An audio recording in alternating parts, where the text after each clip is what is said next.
नमस्कार दोस्तों, OCN network में आपका स्वागत है। मैं हूं ओमकार चौधरी। दो खास मेहमान जुड़ गए हैं, उनका स्वागत कर लेते हैं। वीरेंद्र नाथ भट्ट लखनऊ से और बाबा रामदास जी हिमाचल से। आप दोनों का बहुत स्वागत है। नमस्कार। जय श्री राम। सब समझ में नहीं आ रहा है जिस विषय पर आज हम बात कर रहे हैं। इस पर हंसे, रोए, गुस्सा दिखाएं, क्या करें। ये वो दिग्विजय सिंह हैं जिन्होंने मुंबई पर अटैक के बाद आरएसएस को कटघरे में खड़ा करने में कुछ भी दिन नहीं लिए थे। बहुत जल्दी वहां पर एक पुस्तक विमोचन का समय था, उसमें शामिल थे। और वहां पर साहब ये कॉन्स्पिरेसी रची जा रही थी कि मुंबई हमले के पीछे तो संघ का और कुछ ऐसे लोगों का हाथ है जो सनातनी हो सकते हैं या इस तरह की बातें हो सकती हैं। आज इन्होंने एक बड़ा धमाका कर दिया साहब। इन्होंने कहा कि भाजपा और संघ का जो संगठन है, जो अनुशासन है, जो समर्पण है, वो तो अनुकरणीय है। एक तस्वीर साझा की। अब इन्होंने ट्वीट में क्या लिखा है जरा इसको देख लेते हैं। ये इनका ट्वीट है। इन्होंने कहा कि कोरा साइट पर मुझे ये चित्र मिला, बहुत ही प्रभावशाली है। किस प्रकार आरएसएस का जमीनी स्वयंसेवक व जनसंघ @बीजेपी इंडिया का कार्यकर्ता नेताओं के चरणों में फर्श पर बैठकर प्रदेश का मुख्यमंत्री व देश का प्रधानमंत्री बना। ये संगठन की शक्ति है। और फिर लिखा इन्होंने, जय सिया राम। जय सिया राम। जय श्री राम। और चित्र कौन सा इन्होंने शेयर किया, ये है अडवाणी जी, उनकी धर्मपत्नी शेखावत साहब, पीछे प्रमोद महाजन, आनंदीबेन पटेल, जो चेहरे समझ में आ रहे, पहचान में आ रहे हैं, वो सब तो कुर्सियों पर बैठे हैं और नरेंद्र मोदी नीचे जमीन पर बैठे हैं। मैंने इसका सर्च किया, पता लगा ये 1995 का है, जब केशुभाई पटेल ने गुजरात के मुख्यमंत्री पद की शपथ ली थी। अग्रिम पंक्तियों में चूंकि सब सीटें भर गई थी तो नरेंद्र मोदी नीचे जमीन पर ही पालथी मार करके बैठ गए। और ये चित्र दिग्विजय सिंह को इतनी देरी से क्यों मिला है, मेरी समझ से बाहर की बात है, क्योंकि हम इसको अतीत में कई बार देख चुके सोशल मीडिया पर। ये चल रहा है, कई सालों से चल रहा है। तो लेकिन दिग्विजय सिंह ने इसको ट्वीट किया और ट्वीट करने के बाद कुछ सवाल छोड़ दिए फिजा में, हवा में, कि किसको सुना रहे हैं, क्यों सुना रहे हैं। जिन नरेंद्र मोदी को, संघ को, बीजेपी को, सबको कोसते रहते हैं, अचानक उन पर इतना लाड क्यों उमड़ आया दिग्विजय सिंह का।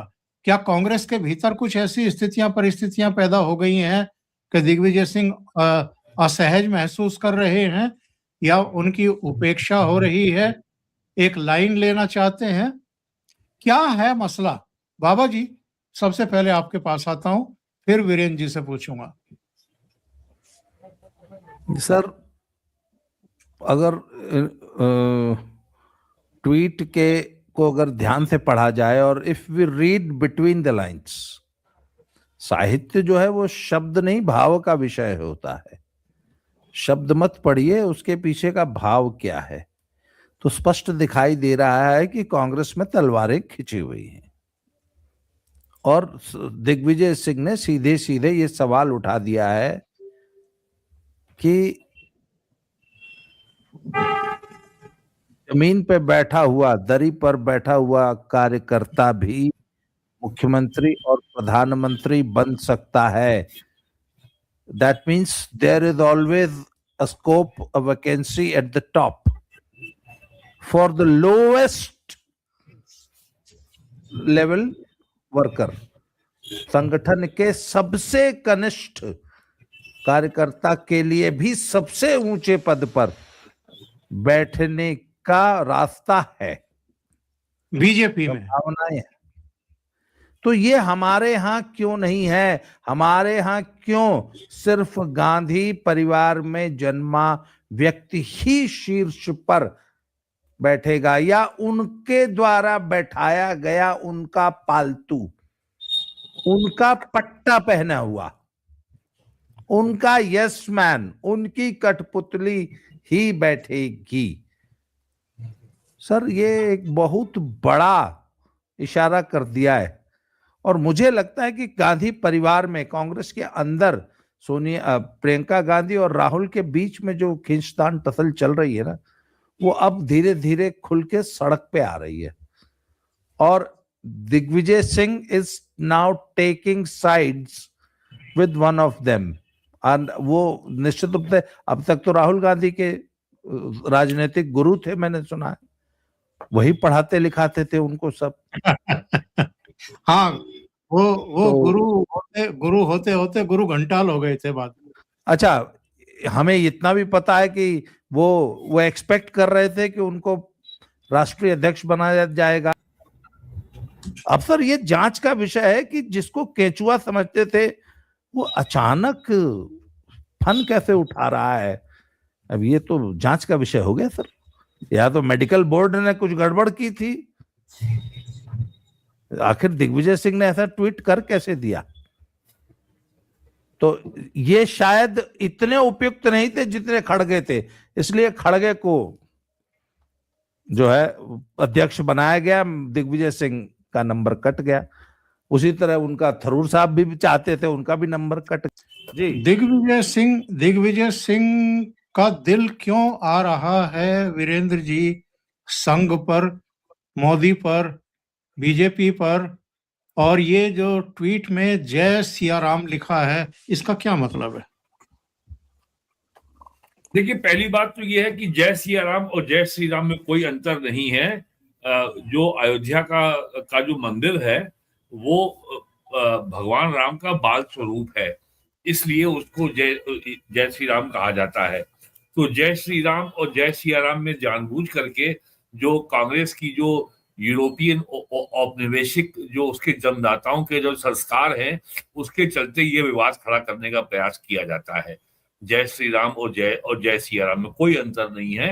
वो और ये आपको याद होगा, जब प्राण प्रतिष्ठा मंदिर की हो रही थी तब कांग्रेस के लोगों ने कहा था कि ये तो राम का अकेला मंदिर है, सीता माता की मूर्ति क्यों नहीं है? तो जब बताया गया कि साहब ये तो भगवान राम का बाल स्वरूप है, रामलला का मंदिर है, तो इसलिए उनकी मूर्ति नहीं है। तो ये जय श्री राम और जय सिया राम के बीच की जो बहस है, ये केवल अंग्रेजों के संस्कार की देन है और निरर्थक बहस है। आज जो हुआ है उसमें तीन बातें हैं। पहली बात, जो प्राइम मिनिस्टर मोदी पिछले 12 साल से परिवारवाद और वंशवाद का जो मुद्दा उठा रहे हैं, और जिस तरीके से उन्होंने बताया है कि कैसे वंशवाद ने भारत की राजनीति का कितना भयानक नुकसान किया है, भारत की डेमोक्रेटिक प्रोसेस को, लोकतांत्रिक व्यवस्था को अवरुद्ध किया है, नए लोगों को राजनीति में आगे आने से रोका है। और उन्होंने 1 साल या 2 साल पहले ये भी घोषणा की थी कि हम पार्टी में ऐसे 1 लाख युवाओं को भर्ती करेंगे जिनके परिवार का कभी भी किसी भी राजनीतिक दल से संबंध ना रहा हो। तो आज प्राइम मिनिस्टर के इस अभियान को जाने अनजाने में दिग्विजय सिंह ने आगे बढ़ाया और परिवारवाद को खुली चुनौती दी है। और आज जो है दिग्विजय सिंह ने कांग्रेस वर्किंग कमेटी की बैठक के पहले ये ट्वीट किया, यानी आज उन्होंने खीर में नमक डाल दिया। और राहुल गांधी के लिए ये अगर उनकी अगर चेतावनी नहीं है तो चुनौती अवश्य है। और जो उन्होंने जो सबसे बड़ा काम किया, उन्होंने कहा कि उन्होंने सीधे सीधे तो नहीं कहा, लेकिन उन्होंने इलेक्शन कमीशन जो special intensive revision of electoral rolls कर रहा है, दिग्विजय सिंह ने चुनाव आयोग को सीधा समर्थन किया, सीधा एंडोर्स किया। उन्होंने ये नहीं कहा कि राहुल गांधी जी चुनाव आयोग का विरोध करके आप गलत कर रहे हैं। उन्होंने चुनाव आयोग का समर्थन किया और कहा कि जैसे चुनाव आयोग जो है इलेक्टोरल प्रोसेस में और मतदाता सूची में रिफॉर्म कर रहा है, ऐसे ही आपको संगठन में रिफॉर्म करना चाहिए। आप जानते सब हैं लेकिन आप सुनते नहीं हैं, ये भी उन्होंने कहा। और उन्होंने ये और अब ये भी और जो दरबारी हैं वो ये कहानी चला रहे हैं कि साहब दिग्विजय सिंह का अगले वर्ष मार्च में राज्यसभा का कार्यकाल समाप्त हो रहा है और वो केवल वापसी के लिए दबाव बना रहे हैं। मध्य प्रदेश में कांग्रेस की स्थिति ये है कि केवल एक ही सदस्य निर्वाचित हो सकता है, एक से अधिक का स्थान नहीं है। तो दिग्विजय सिंह को मालूम है कि अब उनको जो है कोई नुकसान तो उनको हो नहीं सकता। अब वो जो है नहीं आएंगे तो नहीं आएंगे। ही नो अबव 70 इयर्स। तो आज उन्होंने खुली चुनौती दे दी है। और राहुल गांधी अपने अब तक के जीवन काल में 20 साल से अधिक से उनको हो गया है सांसद बने, वो 95 के आसपास जो है विधानसभा चुनाव और 3 लोकसभा चुनाव हार चुके हैं। और अभी जो चुनाव हुए हैं जून 2024 के लोकसभा चुनाव के बाद, हरियाणा है, महाराष्ट्र है, दिल्ली है और अब बिहार जो भी हाल में हुआ है, तो उसपे जो है कांग्रेस में सभी लोग एक दूसरे का मुंह देख रहे थे कि भाई कौन बोलेगा संगठन के बारे में। तो आज जो है और सबको ये था कि कौन दरवाजा खोलेगा, तो आज ये ट्वीट करके दिग्विजय सिंह ने वो दरवाजा खोल दिया है कि भैया जो है अब जो है ये उन्होंने, और जिस तरीके से जो उन्होंने जो नरेंद्र मोदी की जो फोटो लगाई है फर्श पे बैठे हुए, वो राहुल गांधी के लिए सबसे बड़ी चुनौती है। और उनको ये बताया है कि राहुल गांधी जी आपको संगठन के महत्व का नहीं पता है। और वैसे तो अगर वो संगठन के लिए बीजेपी में पिछले 30 सालों में लगातार क्या होता रहा है, नरेंद्र मोदी खुद उस बीजेपी की उस नीति की उपज है जिसमें सदैव दूसरी पंक्ति के नेताओं को आगे बढ़ने का अवसर दिया जा रहा है। यही काम नरेंद्र मोदी भी कर रहे हैं। और सबसे ताजा उदाहरण है बीजेपी का राष्ट्रीय कार्यकारी अध्यक्ष नितिन नवीन, जो मात्र 45 साल के हैं। इसके पहले राजस्थान के मुख्यमंत्री भजन लाल शर्मा, कौन जानता था उनको। उसके पहले आपका जो एमपी के मुख्यमंत्री यादव जी हैं, वो दूसरी बार के विधायक हैं। ऐसे ही आपका जो है छत्तीसगढ़ के मुख्यमंत्री हैं, ऐसे ही उड़ीसा के हैं। यूपी के मुख्यमंत्री योगी जी जो हैं केवल पहले सांसद थे और जब वो मुख्यमंत्री बने थे तब उनकी आयु मुश्किल से 45 साल थी। तो बीजेपी में ये पुरानी, और अटल जी के समय देखिए, अडवाणी जी के समय देखिए, आज से 30 साल पहले क्या सेकेंड लाइन ऑफ लीडरशिप को क्या नहीं उभारा गया। ये जो देवेंद्र फडणवीस है मुख्यमंत्री महाराष्ट्र के, या गुजरात में के जो वर्तमान मुख्यमंत्री हैं, या हरियाणा के जो मुख्यमंत्री हैं।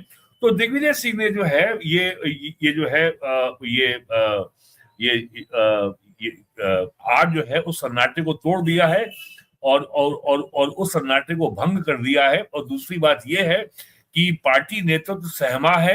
राहुल गांधी की ओर से ट्वीट का जवाब नहीं आया, ट्वीट का जवाब खड़गे की ओर से आया और उन्होंने लंबा चौड़ा इतिहास गिनाया। और आपको याद होगा जब G23 ने राहुल गांधी को चैलेंज किया था और जब चुनाव हुआ था तो उस समय भी दिग्विजय सिंह चुनाव लड़ना चाहते थे, उनको मना कर दिया गया था। नहीं, खड़गे के ट्वीट का मतलब है जयराम रमेश का लिखा हुआ है, जयराम का लिखा हुआ है, इसका मतलब राहुल गांधी और सोनिया गांधी की सलाह से लिखा गया है। तो सीधे सीधे आज जो है दिग्विजय सिंह ने ये दो बातें की हैं कि देखिए कैसे बीजेपी में संगठन का काम होता है, संगठन की ताकत क्या होती है। एक नेता जो अडवाणी जी के पैरों पे बैठा है फर्श पे, वो आज जो है देश का प्रधानमंत्री है। और प्रधानमंत्री नहीं है, उसको प्रधानमंत्री बने 12वां साल पूरा हो रहा है और उसको मुख्यमंत्री और प्रधानमंत्री हुए 25 साल हो जाएंगे अगले साल अक्टूबर में। 25 साल से जो व्यक्ति लगातार मुख्यमंत्री और प्रधानमंत्री है, जो कि कभी बीजेपी का एक साधारण कार्यकर्ता था। तो आपके यहाँ किसी कार्यकर्ता को आगे बढ़ने का मौका ही नहीं दिया जाता। आप प्रदेशों में दिल्ली से अध्यक्ष भेजते हैं, लेकिन कभी उसको कार्यकारिणी बनाने की अनुमति नहीं देते। यूपी में पिछले 20 सालों में कितने अध्यक्ष आए, कितने चले गए, किसी भी प्रदेश अध्यक्ष को आज तक यूपी में कार्यकारिणी बनाने की अनुमति हाईकमांड ने नहीं दी है। तो ये जो आज जो धीमे से ये जो आज जो है एक पत्थर जो है ठहरे हुए तालाब में जो दिग्विजय सिंह ने फेंका है, इसका लंबे समय तक जो है कांग्रेस में हलचल रहने वाली है। और ये बजट सत्र आते आते या बंगाल, तमिलनाडु, केरल का चुनाव आते आते कांग्रेस में नए संकट को जन्म देगा और राहुल गांधी के लिए चुनौती बढ़ाएगा। सुधांशु त्रिवेदी ने ट्वीट किया है, उनकी ट्वीट बीजेपी ने किया है उनका, और सुधांशु ने क्या कहा है वो जरा एक बार सुन लेते हैं। वो बड़ी प्रसिद्ध पिक्चर है जिसमें माननीय अडवाणी जी बैठे हुए हैं, उस समय युवा कार्यकर्ता थे श्री नरेंद्र मोदी जी, वो नीचे बैठे हुए हैं, अडवाणी जी बैठे हुए हैं चेयर के ऊपर। ये भारतीय जनता पार्टी की कार्यशैली का एक प्रतीक है कि धरातल से जुड़ा हुआ व्यक्ति किस प्रकार अपनी प्रतिभा, क्षमता और संगठन के सहयोग से शीर्ष स्तर पर पहुंचकर भारत के सबसे लोकप्रिय और विश्व के सबसे लोकप्रिय नेतृत्व के रूप में उभरने में सफल होता है।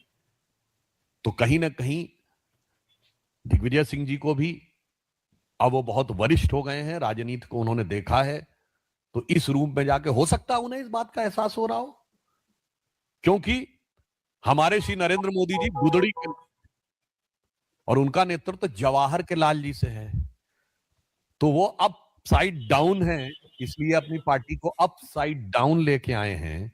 हमारे नरेंद्र मोदी जी गुदड़ी के लाल हैं, वो बॉटम से अप उठे हैं, तो पार्टी को भी बॉटम से अप करके ऊपर तक ले जा रहे हैं। राहुल गांधी जी की समझ पे सवाल दिग्विजय सिंह जी ने नहीं उठाया है। बराक ओबामा ने अपनी किताब द प्रॉमिस्ड लैंड में चैप्टर नंबर 24 में लिखा है, and I quote, Rahul Gandhi has a nervous, uninformed quality about him, as if he were a student who's done the coursework and was eager to impress the teacher, but deep down lacked either the aptitude or the passion to master the subject. यानी वो एक ऐसे छात्र की तरह हैं जो अपने टीचर को प्रभावित करने की छटपटाहट में बहुत कुछ भाव भंगिमा तो दिखा रहा है, पर वास्तविक ज्ञान और गंभीरता का उसमें अभाव है। तो ये भारतीय जनता पार्टी की तरफ से टिप्पणी भी आ गई है। जी बाबा जी।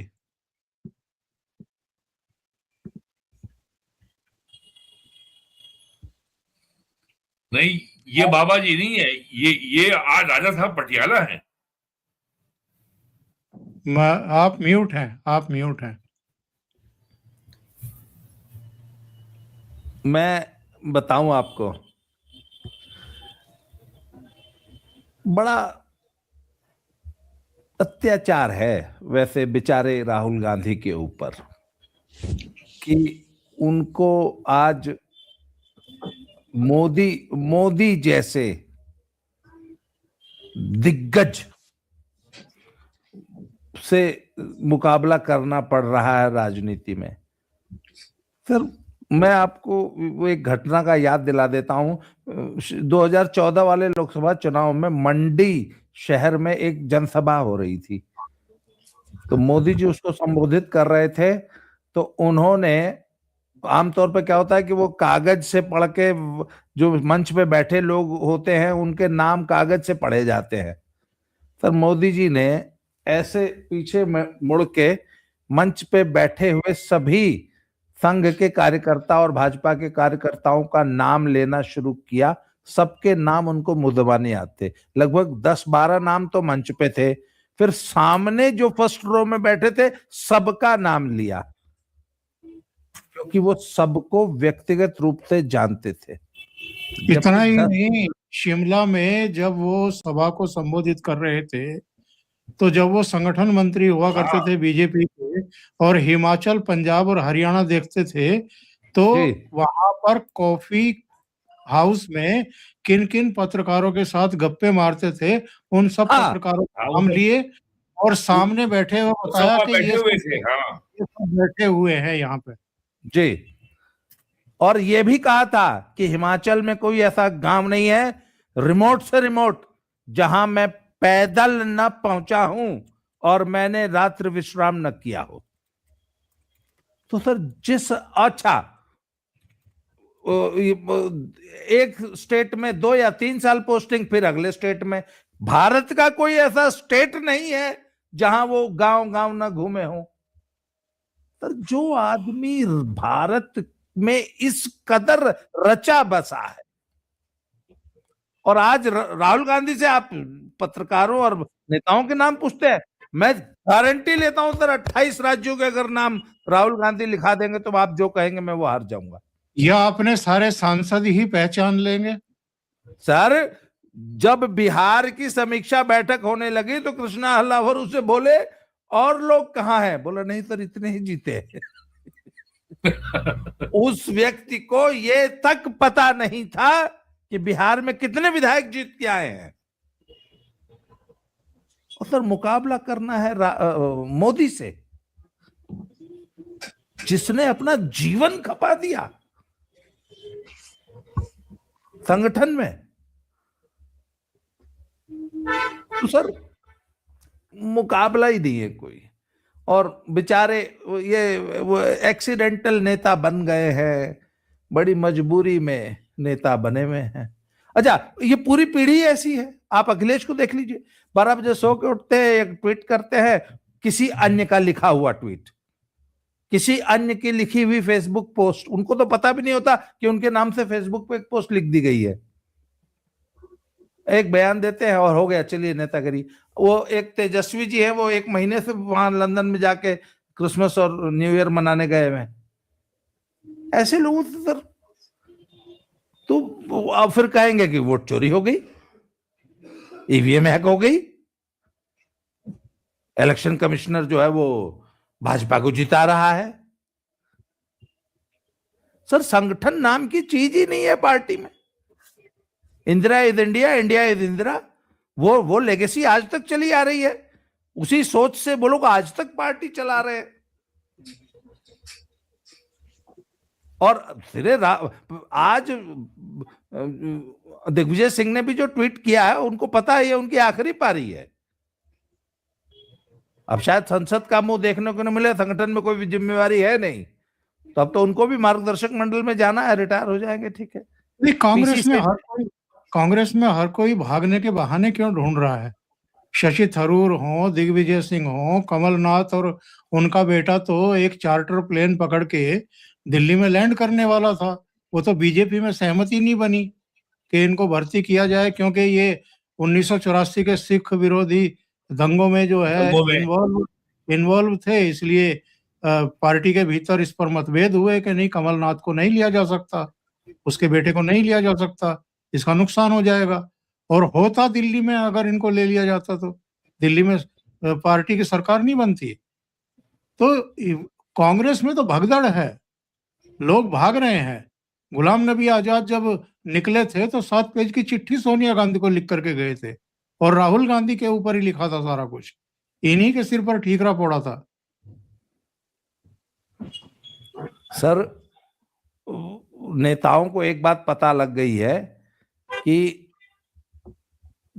जीतने की आगे दूर दूर तक 20 साल तक कोई संभावना ही नहीं बची है। पहले तो इतना होता था ना कि 2-4-5 साल बाद सूखा समाप्त हो जाता था, वापस आ जाया करते थे।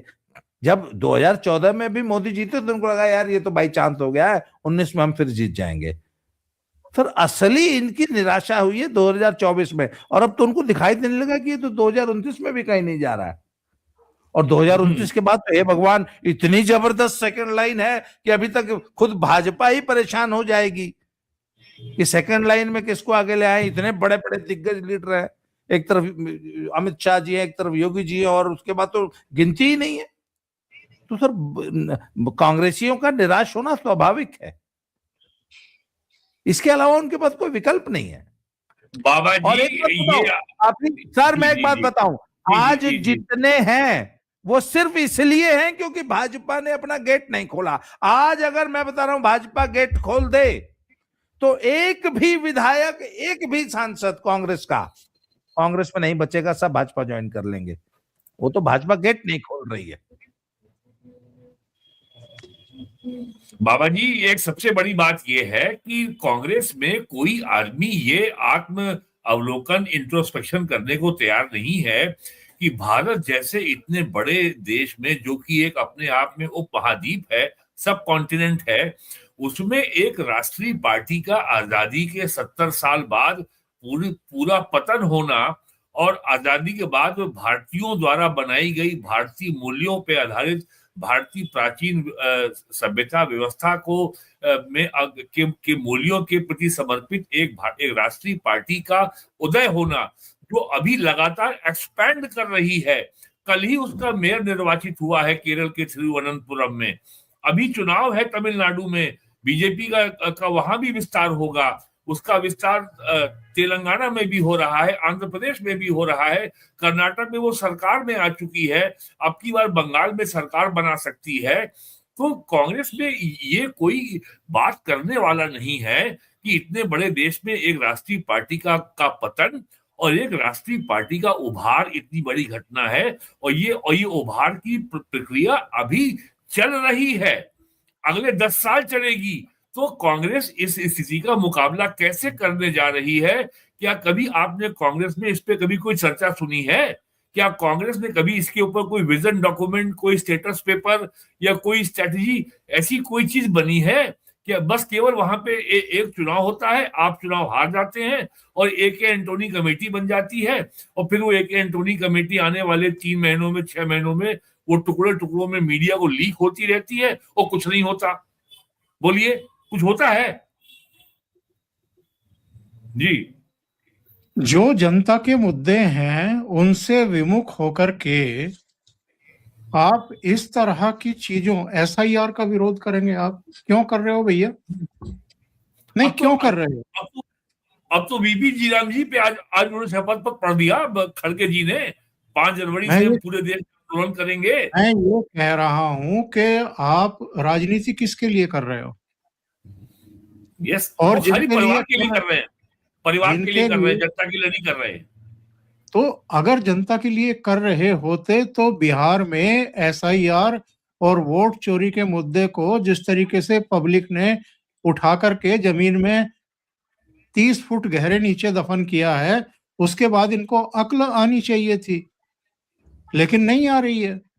फिर SIR ले आए CWC में, अब मनरेगा भी ले आए। मुझे ये बताइए कि गांधी के नाम पर वोट मिल रहे हैं क्या? गांधी रिलीवेंट है क्या आज की तारीख में? और उसका नाम मामला गांधी नहीं है, मामला गांधी नहीं है। 1952 से रूरल एम्प्लॉयमेंट स्कीम चल रही है। इन्होंने जो है, और इंदिरा गांधी के जमाने में भी स्कीम थी, उसका नाम था rural labour employment guarantee programme. Rajiv Gandhi के जमाने में इसका नाम बदल गया, JRY हो गया, जवाहर रोजगार योजना हो गया। अटल जी के समय इसका नाम फिर बदल गया, PM ग्रामीण समृद्धि योजना हो गया। और 2004 में इन्होंने कहा कि लेकिन अब 1952 से लेकर के 2004 तक इस योजना को लागू करने के लिए कोई अधिनियम, कोई कानून नहीं था। इन्होंने कहा कि हम इसको अधिकार देंगे, it will be a right based scheme.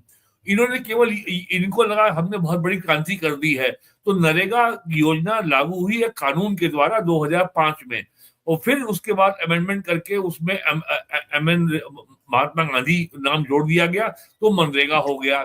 BJP ने इस पाखंड को दूर करने के लिए रूरल एम्प्लॉयमेंट स्कीम में जो कांग्रेस की जो पॉलिटिकल ओनरशिप थी, तो कांग्रेस के इस दावे को उखाड़ के फेंक दिया।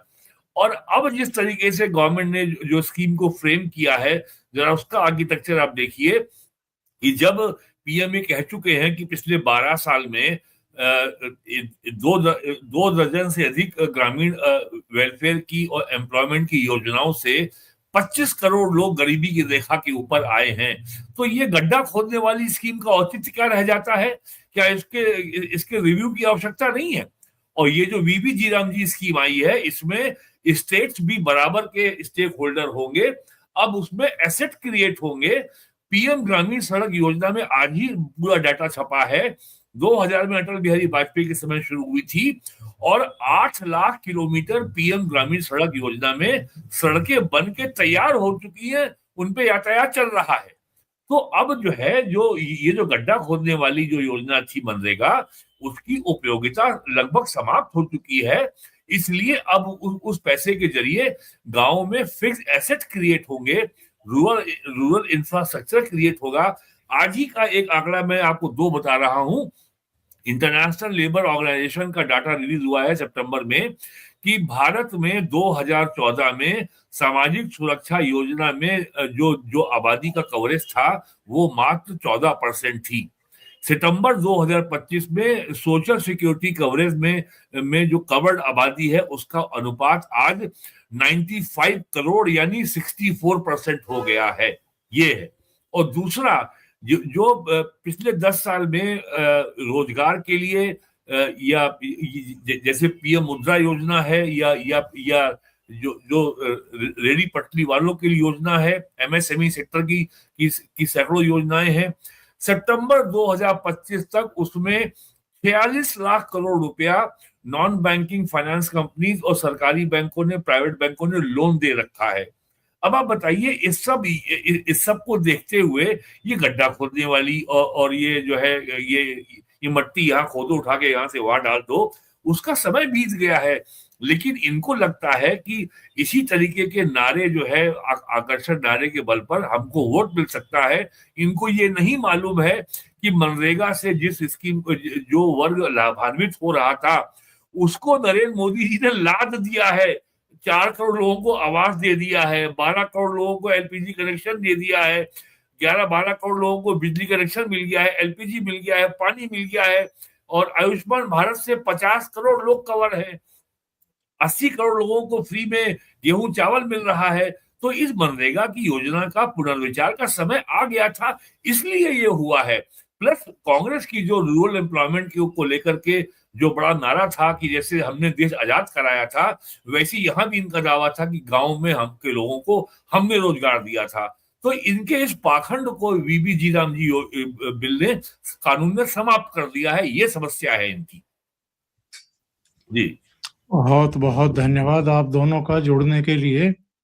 और दर्शकों से एक निवेदन है कि आपको अगर ये चर्चा अच्छी लगी है तो आप लाइक करना ना भूलें, वीडियो को साझा करें, फॉरवर्ड करें, शेयर करें।